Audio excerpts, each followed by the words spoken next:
Friends எல்லாரும் எப்படி இருக்கீங்க? ஆக்சுவலாக பாருங்கள், எஸ்டர்டே மேட்ச்சில் அந்த வீடியோட எண்டில் இந்த டீம் நான் உங்களுக்கு கொடுத்துருப்பேன் சரிங்களா? இந்த டீம் ட்ரை பண்ணி பாருங்கள் ஜிஎலுக்கு அப்படின்னு சொல்லிட்டு. மார்க் ஆன்ஸில் உங்களுக்கு வந்து விசி ட்ரை பண்ண பிடிக்கலன்னா நீங்கள் வந்து ஸ்ரேயஸ் ஐயர் வந்து ட்ரை பண்ணி பாருங்கள் அப்படின்னு நான் சொல்லியிருந்தேன் சரிங்களா? ஸோ அந்த வீடியோட எண்டில் நீங்கள் ஓப்பன் பண்ணி பாருங்கள், அந்த டீம் உங்களுக்கு தெரிஞ்சிருக்கும். எத்தனை பிளேயர் வந்து ட்ரை பண்ணி பார்த்தீங்கன்னு தெரியல சரிங்களா? ஸோ மற்ற யூடியூபர்ஸ் வந்து எந்த மாதிரி மைண்ட் செட்டில் வந்து உங்களுக்கு கொடுக்குறாங்க, எந்த மாதிரி மைண்ட் செட்டில் வந்து பிடிச்சவங்க கொடுக்குறாங்க அப்படின்லாம் தெரியல எனக்கு. ஆக்சுவலாக நம்ம சேனல் வந்து நம்ம இப்படி தான் கொடுப்போம் சரிங்களா? அது நடக்குது நடக்காதுன்றதுலாம் அப்புறப்பட்ட விஷயம். ஆனால் வந்து ப்ரிடிக்ஷன்ன்றது என்னோட ஒப்பீனியனில் தான் நான் கொடுப்பேன் சரிங்களா? ஸோ அது விருப்பப்பட்டவங்க எடுத்துக்கோங்க. விருப்பம் இல்லாதவங்க வந்து அதில் இருக்கக்கூடிய பிளேயர்ஸை வந்து யாராவது சேஞ்ச் பண்ணி பாருங்க சரிங்களா? ஸோ உங்களுக்கு இந்த டீம் வந்து பிடிக்கல அப்படின்னா அது கூட பிளேயர்ஸ் வந்து சேஞ்ச் பண்ணி பாருங்க, வேற ஒன்றும் இல்லை சரிங்களா? இதை தாண்டி வந்து நானும் வந்து ஒரு பிளேயிங் லெவனுக்கு ஒரு 10 நிமிஷம், அதுக்கப்புறம் பிச் ரிப்போர்ட்டுக்கு ஒரு 10 நிமிஷம் என்னால் வந்து பேசிட்டு கிடக்க முடியும் சரிங்களா? இதே வீடியோ வந்து ஒரு அரை மணி நேரம் என்னால் இழுத்து பேச முடியும் சரிங்களா? எனக்கு அது வந்து முக்கியம் கிடையாது. நான் வந்து ஷார்ட்டாக சொன்னோங்கன்னா அதை வந்து உங்களுக்கு பிடிச்ச பிளேயரை வச்சு மாற்றி ட்ரை பண்ணி பாருங்க அப்படின்றதுக்காக நான் சொல்கிறது. ஸோ ஜிஎல் வந்து இன்ட்ரெஸ்ட் இருக்கிறவங்க வந்து நல்லா புரிஞ்சுக்கோங்க. ஒரு விஷயத்தில் வந்து இன்ட்ரெஸ்ட் இருக்கிறவங்க மட்டும் தான் அதில் வந்து வின் பண்ண முடியும் சரிங்களா? ஸோ இன்ட்ரெஸ்ட் இருக்கிறவங்க மட்டும் ட்ரை பண்ணி பாருங்கள். சும்மா வந்து ஏனோ தானே ஒரு டீமை கிரியேட் பண்ணி விட்டு இது ஜிஎல் அடிக்குமா அடிக்காதுன்னு சொல்லிலாம் யோசிச்சு இன்ட்ரெஸ்ட் இருந்தால் மட்டும்தான் உங்களால் ஜெயிக்க முடியும் சரிங்களா? ஸோ ஆக்சுவலாக அந்த ஆரியான்னு சொல்லிட்டு ஒரு பிளேயர் வந்துருப்பார், ஐபிஎல் டெபியூ ஆனார். ஆக்சுவலாக அந்த பிளேயர் நான் ட்ரை பண்ணி பார்த்துருக்கோம் சரிங்களா? ஸோ நான் வந்து ரஷீத் கானுக்கு ப்ரையாரிட்டி கொடுத்ததுனால வந்து அந்த பிளேயர் வந்து யூஸ் பண்ணி பார்க்கல சரிங்களா? ஸோ இம்பாக்ட் பிளேயர் வந்து ரோதர்ஃபோர்டு வந்து இருந்தார். ஸோ அவர் வந்து ட்ரீம் டீமில் வந்துட்டார் சரிங்களா? ஸோ பிளிப்ஸாக வருவார்னு சொல்லி நான் ட்ரை பண்ணி பார்த்தேன், அவர் வந்துட்டார். ஸோ எத்தனை பிளேயருக்கு வந்து நம்ம இந்த வீடியோ பார்க்குற எத்தனை பேருக்கு நம்ம ப்ரெடிஷன் பிடிக்கலன்றது எனக்கு தெரியல. ஆனால் இந்த அளவுக்கு வந்து துல்லியமாக எந்த யூடியூபராச்சும் ப்ரெடிஷன் பண்ணி கொடுக்குறாங்களான்னு சொல்லிட்டு அதை முதல்ல யோசிச்சு பாருங்க சரிங்களா? ஸோ ஒரு சப்ஸ்கிரைப் பண்ணுறதுக்கு அவ்வளோ யோசிக்கிறீங்க, ஆனால் இதை விட வந்து துல்லியமாக யாராச்சும் உங்களுக்கு ப்ரெடிஷன் பண்ணி கொடுக்குறாங்கன்றது வந்து கமெண்ட் செக்ஷனில் சொல்லிட்டு போங்க. அப்படி வந்து யாராச்சும் ப்ரெடிஷன் பண்ணாங்கன்னா அவங்க சேனலை வந்து நான் ஓப்பன் பண்ணி பார்க்குறேன், அவங்ககிட்ட இருந்து சில விஷயங்களை நான் கற்றுக்குறேன் சரிங்களா? ஸோ வந்து இன்னைக்கு மேட்ச்க்கு நான் ப்ரெடிஷனை பார்க்கலாம் வாங்க. ஸோ என்னோட ஒப்பீனியன் தான், நான் முழுக்க நான் எப்பவுமே சொல்கிறது என்னோட ஒப்பீனியன் தான் உங்களுக்கு கொடுக்குறேன். அதை தாண்டி உங்களால் வந்து ட்ரை பண்ண முடியும்னா நீங்கள் வந்து ட்ரை பண்ணி பாருங்கள் சரிங்களா? நான் வேண்டானே சொல்ல மாட்டேன். எனக்கு தேவை வந்து யாராச்சும் வின் பண்ணிங்கன்னா அதிலே வந்து ஒரு சந்தோஷமான விஷயம்தான். அதே போல் இன்னொரு விஷயம் சொல்லிக்கிறேன், மற்ற யூடியூபர்ஸ்லாம் வந்து பார்த்திங்கன்னா இந்த மாதிரி டேரெக்டாக வந்து உங்களுக்கு ப்ரெடிஷன் பண்ணி கொடுக்க மாட்டாங்க. நாங்கள் வந்து மேட்ச்ன்றது கணிக்க முடியாத ஒன்று, இதை வந்து எங்களெல்லாம் வந்து சொல்ல முடியாது அவ்வளோ தொழிலுமா அப்படின்னு சொல்லி அசாம் மலிப்பு பேசுவாங்க. ஆக்சுவலாக நல்லா புரிஞ்சுக்கோங்க, ஒரு விஷயம் வந்து நடக்குது அப்படின்னா அந்த விஷயத்தில் வந்து ஒரு 10 அடி நம்மளால் தாண்ட முடியல கூட 8 அடி தாண்டறதுக்கான உதவிகளை தான் நான் பண்ணிவிடுவேன் சரிங்களா? மீதி இருக்கக்கூடிய இந்த 2 அடியை தான் நீங்கள் வந்து தாண்டணும் சரிங்களா? ஸோ அது மேபி என்னோட பேட் லக், அது கிடைக்காம கூட போகலாம்.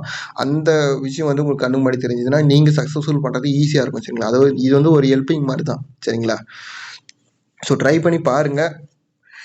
அதே போல் உங்களுக்கு தெரிஞ்ச யாராச்சும் நல்ல பெட்டரான மேட்ச் ப்ரெடிக்ஷன் பண்ணுறவங்க இருந்தாங்கன்னா சொல்லுங்கள், நான் அவங்ககிட்ட இருந்து கூட கற்றுக்குறேன் சரிங்களா? ஸோ என்னோட பர்சனல் ஒப்பீனியன் என்னென்னா யாராச்சும் வின் பண்ணுவீங்க அப்படின்றதான் என்னோட ஒரு எதிர்பார்ப்பு. சரி வாங்க இன்னைக்கு மேட்ச்க்கான ப்ரெடிக்ஷனை பார்க்கலாம் சரிங்களா? அவ்வளோ எஃபர்ட் போட்டு வெறும் 1016 பாயிண்ட் தான் வந்துச்சு, ரொம்ப கஷ்டமாக தான் இருக்குது சரிங்களா? ஸோ வாங்க இன்னைக்கு மேட்ச்க்கான ப்ரெடிக்ஷனை பார்க்கலாம். ஸோ இன்றைக்கி மேட்ச்க்கான ப்ரெடிஷனில் பார்த்தீங்கன்னா யார் யாருக்கு நடக்குதுன்னா ராஜஸ்தான் ராயல்ஸும் கேகேஆருக்கும் நிறைய பேர் போட்டி கவாட்டியில் நடக்குது சரிங்களா? ஸோ இந்த மேட்ச்சுக்கான ஃபுல் ப்ரெடிஷனை பார்க்கலாம். இதில் வந்து நம்ம எப்பவுமே வந்து வீடியோக்கு இந்த 6 பிளேயர் கொடுப்போம் சரிங்களா? ஸோ அந்த 6 பிளேயர் எப்படி எடுக்கிறோன்றதெல்லாம் நான் இதுக்கு முன்னாடி போட்ட வீடியோஸ் எல்லாம் நான் உங்களுக்கு காட்டியிருக்கேன் சரிங்களா? இந்த சீசனில் நான் அதை பற்றி எக்ஸ்பிளைன் பண்ணல, டைம் ஆகும்னு சொல்லிட்டு. இதுக்கு முன்னாடி போட்ட வீடியோஸ் வந்து நீங்கள் ஏதாச்சும் ஓப்பன் பண்ணி பார்த்தீங்கன்னா அது உங்களுக்கு தெரிஞ்சிருக்கும் எப்படி இருக்கணும்னு நான் சொல்லியிருப்பேன் சரிங்களா? ஸோ அந்த 6 பிளேயர் வந்து இன்றைக்கி மேட்ச்சுக்கு அந்த 6 பிளேயர் இவங்க தான் இருக்காங்க. இதில் வந்து யார் மேலாம் ரிஸ்க் எடுக்கிறன்றதை நான் சொல்லிடுறேன். ரஹானே மேலே ரிஸ்க் எடுத்து பார்க்குறேன், ரியான் பராக் மேலே ரிஸ்க் எடுத்து பார்க்குறேன். இது என்னோட பர்சனல் ஒப்பீனியன் தான் சரிங்களா? ஸோ ரியான் பராக் மேலே ரிஸ்க் எடுக்கிறது எனக்கு கொஞ்சம் டவுட்டாக தான் இருக்குது. ஸோ லாஸ்ட் மேட்ச்சே ஃப்ளாப் ஆயிருந்தார். ஸோ இந்த மேட்ச் நான் வந்து யூஸ் பண்ணி பார்க்குறேன், ரஹானே மட்டும் ரிஸ்க்காக ட்ரை பண்ணி பார்க்குறேன். அதுக்கு மேலே நீங்கள் ரிஸ்க் எடுத்தா ரியான் பராக் மேலே ரிஸ்க் எடுத்து பார்த்துக்காங்க சரிங்களா? ஸோ நான் ஒரு பிளேயர் மேலே மட்டும் ரிஸ்க் எடுத்து பார்க்குறேன் இந்த மேட்சை பொறுத்த வரைக்கும். சாம்சன், ஜெய்ஸ்வால், நரேன், வருண் சக்கரவர்த்தி இவங்க எல்லாருக்குமே வந்து ரெக்கார்டுன்றது நல்லா தான் இருக்குது சரிங்களா? ஸோ விக்கெட் கீப்பிங் ஆப்ஷனை பொறுத்த வரைக்கும் 3 பிளேயர்ஸ் இருக்காங்க. யார் யாருன்னா சஞ்சு சாம்சன், டிகாக்கு, ஜொரல் 3 பேர் இருக்காங்க. இந்த 3 பிளேயரில் வந்து என்னோட ஒப்பீனியன் என்னென்னா சாம்சன், டிகாக் 2 பேர் நல்லா இருக்காங்க. ஜொரல் வந்து நான் ட்ராப் பண்ணிக்கிறேன் சரிங்களா? ஏன் ட்ராப், லாஸ்ட் மேட்ச் நல்லா தான் பர்ஃபார்ம் பண்ணாரு, இருந்தாலும் ஹெட் வென்யூ ஆவரேஜ்ன்றது போராக இருக்குது சரிங்களா? ஸோ டிகாக் வந்து நல்ல ஸ்டார்டிங் தான் கொடுத்தாரு, ஆனால் தேவையில்லாத அவுட் சரிங்களா? சாம்சன் ஃபார்ம் வந்து நல்லா தான் இருக்குது. இவருக்கான ரெக்கார்டு என்னன்னு பார்த்தீங்கன்னா 4485 ரன் அடிச்சிருக்காரு சரிங்களா? ஜஸ்ட் ஒரு 15 ரன் அடிச்சா போதும் இவர் வந்து 5000 ரன்களை ரீச் பண்ணுவார். அதே போல் இன்னொரு விஷயம் சொல்லிக்கிறேன், சாம்சங் பொறுத்தவரைக்கும் 48 முறை 15 அடிச்சிருக்காரு. இன்னும் 2 50 அடிச்சாருன்னா இவர் வந்து 50 50 வந்து ரீச் பண்ணுவார் சரிங்களா? ஸோ அந்த 50 வந்து இந்த சீசனுக்குள்ளே கவர் பண்ணிடுவார்னு நினைக்கிறேன். ஸோ மேபி நீங்கள் எகெயின் சாம்சங்கே ட்ரை பண்ணுறவங்க சாம்சங் ட்ரை பண்ணி பார்த்துக்காங்க சரிங்களா. ஸோ வந்து ஆஸ் ஏ பிளேயரை மட்டும் ட்ரை பண்ணி பார்க்குறேன். நெக்ஸ்ட் வந்து ஜெய்ஸ்வால் இருக்காது சரிங்களா, பேட்டிங் ஆப்ஷன் கொடுத்துருக்கோம். ஜெய்ஸ்வால் என்னோட டீமில் வந்து நான் பிக் பண்ணிக்கிறேன். லாஸ்ட் மேட்ச் நான் வந்து ஆர்ஆர் விளையாடுறப்ப ஒரு ட்ரை பண்ணால் வந்து ஷூட் ஆகல சரிங்களா. ஸோ 21 ரன் அடிச்சா இவர் வந்து 3000 ரன்களை வந்து ரீச் பண்ணுவார் சரிங்களா. ஜஸ்ட்டு 2 4 அடித்தா போதும் இவர் வந்து 400 4களை வந்து ரீச் பண்ணுவார் சரிங்களா. நெக்ஸ்ட் வந்து பார்த்தீங்கன்னா அஜய்கே ரகானே இருக்காரு. லாஸ்ட் மேட்ச் வந்து சூப்பராக வந்து பர்ஃபார்ம் பண்ணியிருந்தார். லாஸ்ட் மேட்ச் கேகேஆர் விளையாடுறப்ப ரகானேவே பிக் பண்ணி தான் கொடுத்தவங்களோட டீமில் சரிங்களா. ஸோ வீடியோ பார்த்தவங்களுக்கு தெரிஞ்சிருக்கும்.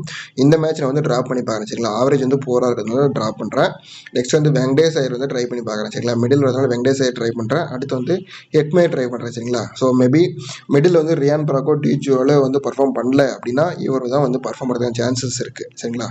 ஸோ ரகுவன்சி இவர் வந்து நான் யூஸ் பண்ணுறதுல ஏதாச்சும் ஒரு மேட்ச் தான் பர்ஃபார்ம் பண்ணுவார். அடுத்து வந்து ரிங்கு சிங் வந்து என்னோட டீமில் வந்து பிக் பண்ணி பார்க்குறேன் சரிங்களா. ரிங்கு சிங்க்கு வந்து ரெக்கார்ட் இருக்குங்க. என்னன்னு கேட்டிங்கன்னா 4 6 அடிச்சா வந்து 150 6 வந்து ரீச் பண்ணுவார். நெக்ஸ்ட் பார்த்தீங்கன்னா இவர் வந்து 8 4 அடிச்சா 250 4 வந்து ரீச் பண்ணுவார் சரிங்களா. இதில் ஏதாச்சும் ஒரு 25 ரன் அடிச்சா கூட ஈஸியாக உள்ளே வந்துடுவாங்க சரிங்களா. ஏன்னா லாஸ்ட் வந்து ஒரு 16 ஓவருக்கு மேலே தான் வந்து இறங்குறாரு சரிங்களா. ஸோ அப்படி இருக்கும்போது வந்து திடீர்னு ஏதாச்சும் ஒரு ஹிட் அடிச்சாருன்னா வந்து ஈஸியாக அது ஃபேண்டசி டீமுக்குள்ளே வந்துடுவார். அந்த ரீசனுக்காக ட்ரை பண்ணி பார்க்குறேன். நெக்ஸ்ட்டு வந்து பார்த்தீங்கன்னா ஆல்ரவுண்டர் ஆப்ஷனில் நரேன் இருக்கார். நரேன் வந்து இந்த மேட்ச்சுக்கு நான் வந்து சிவிசியாக ட்ரை பண்ணுறதில்ல சரிங்களா. என்னோட ஒப்பீனியன் நான் வந்து சிவிசியாக ட்ரை பண்ணல. மேபி உங்களுக்கு வேணும்னா நீங்கள் யூஸ் பண்ணி பார்த்துக்கோங்க. பிளேயரை வேணால் நான் பிக் பண்ணிக்கிறேன் சரிங்களா. நெக்ஸ்ட்டு ரியான் பராக் இருக்கார். ரியான் பராக்கை பொறுத்தவரைக்கும் உங்களுக்கு தெரியும், நல்ல பிளேயர் தான். லாஸ்ட் சீசன் பர்ஃபார்ம் பண்ணி தான் இந்த சீசனில் வந்து பர்ஃபார்மன்ஸ் குறைவாக தான் இருக்குது. மேபி இந்த மேட்ச் எக்ஸ்பெக்ட் பண்ணி ட்ரை பண்ணி பார்க்குறேன். ரசூல் வந்து எடுக்கிறது இல்லைங்க சரிங்க. ரசூல் வந்து எடுக்காததுக்கான ரீசன் என்னன்னா இவர் வந்து ரொம்ப ரொம்ப டவுனில் வராரு சரிங்களா. ஸோ அதே மாதிரி இவரும் ஐபிஎலோட இனிஷியல் ஸ்டேஜில் வந்து பர்ஃபார்மன்ஸ் வர்றது குறைவாக தான் பண்ணுறாரு சரிங்களா. ஸோ ராணாவும் ட்ரை பண்ணி பார்க்குறதுல, ரவன்தீப் சிங்கும் ட்ரை பண்ணி பார்க்குறதுல, அதே போல் அசரங்கா வந்து பிளேயிங் லெவலில் இருக்கிற மாதிரி சொல்லியிருக்காங்க சரிங்களா. So maybe last match playing லெவலில் இருந்தாங்கன்னா கம்பல்சரி வந்து யூஸ் பண்ணிக்காங்க சரிங்களா. ஸோ அடுத்து வந்து பவுலிங்கில் வந்து யார் இருக்காங்க பார்த்தீங்கன்னா வருண் சக்கரவர்த்தி இருக்காரு. வருண் சக்கரவர்த்தி லாஸ்ட் மேட்ச் ஓவர் எக்ஸ்பென்சிவாக போட்டார். இந்த ஒரு விக்கெட்ன்றதை எடுத்து கொடுத்தாரு. இந்த மேட்ச் என்னோட டீமில் வந்து பிக் பண்ணி பார்க்குறேன். நெக்ஸ்ட் வந்து பார்த்தீங்கன்னா டெஸ்பாண்டே, தீக்ஷனா இவங்களாம் யாரும் ட்ரை பண்ணுற ஐடியாவில் எனக்கு இல்லை. ஆர்ச்சர் மட்டும் யூஸ் பண்ணிக்கிறேன் சரிங்களா. ஸோ அடுத்து வந்து பார்த்தீங்கன்னா மேபி வேறு ஏதாச்சும் உங்களுக்கு பவுலர் வேணும்னா நீங்கள் ட்ரை பண்ணி பாருங்கள். என்னோட பர்சனல் ஒப்பீனியனில் நான் கொடுக்கக்கூடிய அந்த ஃபைனல் டீமை வாங்க பார்க்கலாம் சரிங்களா. ஸோ நான் உங்களுக்கு கொடுக்கக்கூடிய அந்த ஃபைனல் டீம் இந்த மேட்ச்க்கு வந்து இதுதான் கொடுக்குறேன் சரிங்களா. ஸோ இந்த டீமில் வந்து சாம்சங் ட்ரை பண்ணியிருக்கேன், டிகாக் ட்ரை பண்ணியிருக்கேன் கேப் ஆப்ஷனில். பேட்டிங் ஆப்ஷன் வந்து ஹெட்மயர், வெங்கடேஷ் ஐயர், ரிங்கு சிங்கு, ஜெய்ஸ்வால் ட்ரை பண்ணியிருக்கேன் சரிங்களா. ஸோ ஜெய்ஸ்வாலே எகைன் நான் கேப்டன் கொடுக்குறேன் சரிங்களா. லாஸ்ட் மேட்ச் ஃப்ளாப் ஆகிட்டாரு, நல்ல பிளேயர் தான். நான் வந்து எகைன் கேப்டன் ட்ரை பண்ணியிருக்கேன். மேபி உங்களுக்கு சாம்சங் வேணும்னா நீங்கள் ட்ரை பண்ணி பார்த்துக்காங்க சரிங்களா. அடுத்து வந்து ஆல்ரவுண்ட் ஆப்ஷனில் நரேன் ட்ரை பண்ணியிருக்கேன். நரேன் டபுள் ஆப்ஷன் சரிங்களா. பேட்டிங்கில் கம்மி ரன் அடிச்சா கூட பவுலிங்கில் ஒரு விக்கெட் எடுத்தால் கூட உள்ள வந்துடுவார். அந்த ரீசனுக்கு நரேன் ஆஸ் ஏ பிளேயராக பிக் பண்ணியிருக்கேன். ரசூல் வந்து ட்ராப் பண்ணியிருக்கேன் சரிங்களா. மேபி உங்களுக்கு ரசூல் வேணும்னா நீங்கள் யூஸ் பண்ணிக்கோங்க. அடுத்து ரியான் பராக் வந்து மிடில் ஆர்டரில் வரதுனால ட்ரை பண்ணியிருக்கேன் சரிங்களா. ஸோ இந்த டீமில் வந்து யாரெல்லாம் ஃப்ளாப் ஆகிறதா சான்சஸ் இருக்குன்றதை நான் சொல்லிடுறேன். ஆக்சுவலாக ஸ்பென்சர் ஜான்சன் வந்து கண்டிப்பாக விக்கெட் எடுக்காமல் போக மாட்டார் சரிங்களா. அந்த மாதிரி பிளேயர் தான், நல்லா குவாலிட்டியான பிளேயர் தான். மேபி இந்த மேட்ச் ஸ்பென்சர் ஜான்சன் பிளேயிங்கெல்லாம் இருப்பாருன்றது ஒரு டவுட்டாக தான் இருக்குது. மேபி நோட்டிஜே வந்தால் நோட்டிஜே யூஸ் பண்ணிக்காங்க. அசரங்கா என்னோட வந்தாருன்னா அசரங்கா மஸ்ட்டாக யூஸ் பண்ணிக்கலாம் சரிங்களா. அசரங்கா பார்த்தீங்கன்னா 3 மேட்ச்சுக்கு 6 விக்கெட்டுன்றதே எடுத்திருக்கேன் சரிங்களா. ஸோ அதுதான் இந்த மேட்ச்சில் வந்து பார்த்தீங்கன்னா இவங்களுக்கான ஆவரேஜ்ன்றதுலாம் நல்லா தான் இருக்குது சரிங்களா. சஞ்சு சாம்சன் வந்து 25 ஆவரேஜ் வச்சுருக்காரு. டிகாக் வந்து பார்த்தீங்கன்னா 33 வந்து ஆவரேஜ் வச்சுருக்காரு. ஜெய்ஸ்வாலுக்கும் வந்து ஆவரேஜ் நல்லா இருக்குது, 28 பக்கம் வச்சுருக்காரு சரிங்களா. இந்த மாதிரி தான் நான் ரேஞ்சில் தான் வந்து கொடுத்துருக்கேன். ஜோப்ரா அடிச்சுக்கான ரெக்கார்டு வந்து இருக்குது. லாஸ்ட் மேட்ச்சே விக்கெட்ன்றது எடுப்பார்னு பார்த்தேன், ஆனால் விக்கெட்லெஸ்ஸாக போயிட்டாரு. இவர்களோட ரெக்கார்டு என்ன பார்த்தீங்கன்னா 48 விக்கெட் வந்து ஐபிஎல்ல எடுத்திருக்காரு. 2 விக்கெட் எடுத்தால் வந்து இவர் 50 விக்கெட்டுகள் வந்து ரீச் பண்ணுவாங்க சரிங்களா. ஸோ அந்த ரீசனுக்காக தான் ட்ரை பண்ணியிருக்கேன். வருண் சக்கரவர்த்தி வந்து வைஸ் கேப்டன் ட்ரை பண்ணியிருக்கேன். ஏன் கேட்டிங்கன்னா வருண் சக்கரவர்த்தி வந்து ஒரே ஒரு ப்ளஸ் என்னன்னா ஒரு மேட்ச் வந்து நல்லா அதிக ரன்னு போட்டு கொடுத்தா அடுத்த மேட்ச் வந்து ரொம்ப ரொம்ப டைட்டாக பவுல் பண்ணுவார். ஸோ அந்த ஒரு எதிர்பார்ப்புக்காக தான் வருண் சக்கரவர்த்தி ட்ரை பண்ணியிருக்கேன். மேபி உங்களுக்கு விசி பிடிக்கலன்னா நீங்கள் வேறு ஏதாச்சும் ஒரு பிளேயரை சேஞ்ச் பண்ணி பாருங்கள் சரிங்களா. அடுத்து இன்னொரு விஷயமும் ஷேர் பண்ணிங்கன்னு ஆசைப்பட்றேன்.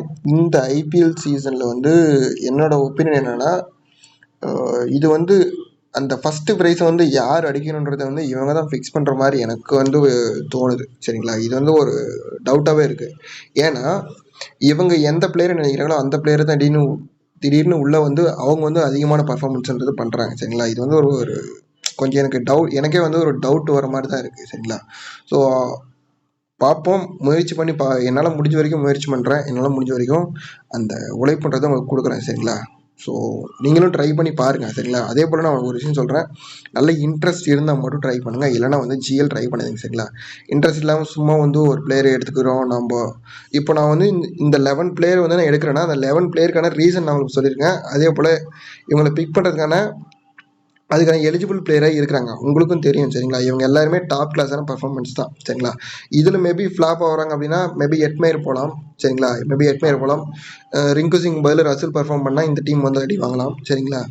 ஸோ எகெயின் வந்து ரியான் பராக் ஃப்ளாப் ஆகிட்டு ஜோரலே மறுபடியும் ஃபார்மை கண்டினியூ பண்ணால் அவங்க வரலாம் சரிங்களா. ஸோ இது ஃப்ளாப்னா இப்படி தான் வந்து மாறி வருமே தவிர மற்றபடி இவங்களாம் வந்து குவாலிட்டியான பிளேயர்ன்றது உங்களுக்கும் தெரியும் சரிங்களா. ஸோ இதுதான் நம்ம வந்து எக்ஸ்பிளைன் பண்ணுறது. நம்ம சேனலில் போடக்கூடிய வீடியோஸ் எல்லாமே இப்படி தான் இருக்கும் சரிங்களா. ஸோ அடுத்து ஒரு நல்ல வீடியோவை சந்திக்கிறேன். தேங்க்ஸ் ஃபார் வாட்சிங். முயற்சி பண்ணுங்கள், அவ்வளோதான் நான் சொல்கிறேன்.